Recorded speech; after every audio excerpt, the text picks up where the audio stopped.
Hello बच्चों, अब हम कर जा रहे हैं एक्सरसाइज नंबर 6.3 का क्वेश्चन नंबर 15। क्या दिया है? A vertical pole of a length 6 metre. एक वर्टिकल पोल है, ये पोल है, ठीक है। पोल सा बना दो, थोड़ा सा ऐसे डंडा लगाया तो पोल है। एक वर्टिकल पोल है जो शैडो कास्ट कर रहा है 4 metre long on the ground. जो 4 मीटर लॉन्ग शैडो कास्ट कर रहा है, ठीक है। एट द सेम टाइम, यहाँ पे मान लो सन होगा, सन है ये, ठीक है। यहाँ पे पड़ रही है, इस पे भी रोशनी पड़ रही है। At the same tower at the cast 28, same time, उसी टाइम पे एक टावर कास्ट शैडो, दूसरा टावर कास्ट कर रहा है शैडो 28 मीटर लॉन्ग, ठीक है।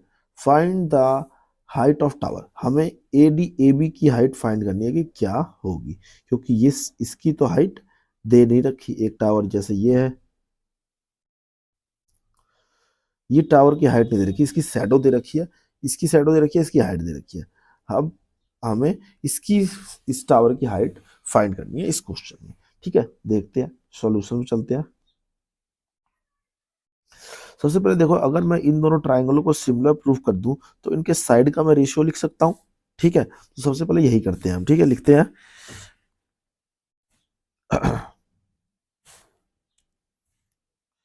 ए D in triangle A and C D F and triangle A B C में, ठीक है। क्या चीज दे रखा है? देखो, हमें दे रखा है सबसे पहले angle D is equal to angle B. क्या होंगे? 90 डिग्री होंगे, क्योंकि ये वर्टिकल पोल है। क्यों 90 डिग्री? वर्टिकल पोल है, ठीक है। लिख लिया, सिंपल था बिल्कुल, बहुत ही आसान तरीके से समझाऊंगा, बहुत ही आसान तरीके। दूसरा, angle C equal to angle A, angle F equal to angle, ये है ई है, A B E, angle F equal to angle E. अब ये दोनों एंगल क्यों बराबर हुए? मान लीजिए यहाँ पे एक टावर है, एक यहाँ टावर है, सूरज यहाँ से निकल रहा है, तो सूरज की रोशनी जिस यहाँ पड़ेगी, एक सूरज की रोशनी यहाँ पड़ेगी। ये दोनों जब भी सूरज की रोशनी सूर्य की रोशनी किसी भी चीज पर पड़ती है सेम टाइम पे, तो उसका एंगल हमेशा क्या होता है? बराबर होता है। तो वही चीज हम यहाँ लिख देंगे, एंगल एंगल मेड बाय सन रे ऑन सेम टाइम, ठीक है। सिंपल सा लॉजिक है, ये हमेशा होता है। कभी भी सूरज की रोशनी किसी भी चीज पे हमेशा सेम एंगल से पड़ती है, ठीक है। क्योंकि ये हमें नहीं दिया ना। मान लीजिए यहाँ पे एक टावर होता, एक टावर यहाँ होता, सूरज की रोशनी यहाँ से आ रही है, तो दोनों पे तो इक्वल ही पड़ेगी, इक्वल टाइम पे पड़ेगी, इसलिए ये हमारा क्या होगा? बराबर होगा। अब देखो, तीन एंगल तो मिल गए हमें बराबर, तो हम लिख सकते हैं so triangle C D F similar हो गया ट्राइंगल ए ए बी ई के, ये ई है, ठीक है, ए बी ई के, bye angle angle angle rule, ठीक है। सिमिलर समझ आ गया इतना?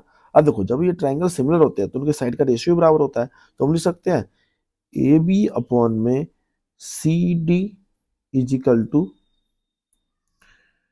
बी ई अपॉन में डी एफ। ये लिख सकते हैं, क्यों है? Similar similar corresponding sides are proportion.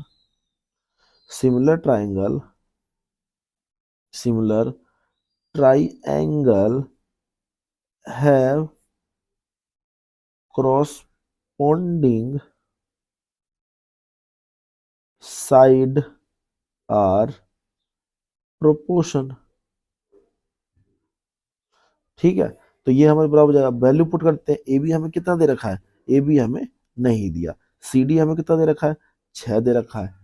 दूसरा लिख देते हैं, बीई हमें कितना दे रखा है? 28 दे रखा है। और डीएफ कितना दे रखा है? हमें 4 दे रखा है। सारी वैल्यू पुट कर दी, क्रॉस मल्टीप्लाई कर देते हैं, देख लेते हैं क्या आता है। और 4 6 24, 4 7 28, ये कितने पे कट गया? 7 पे कट गया। इसको इधर मल्टीप्लाई करेंगे, 6 7 6 42, तो ए बी बच गया यहाँ पे हमारा और ये हमारा आ गया 6 7 जा 42 सेंटीमीटर। मीटर में दे रखा है तो मीटर लिख देंगे। यही हमारा आंसर था। आई होप आपको समझ आ गया होगा। कोई भी समस्या आप कमेंट कर देना, चैनल पर नए हो तो सब्सक्राइब कर लेना, वीडियो को लाइक कर देना। मिलते हैं नेक्स्ट सम पे।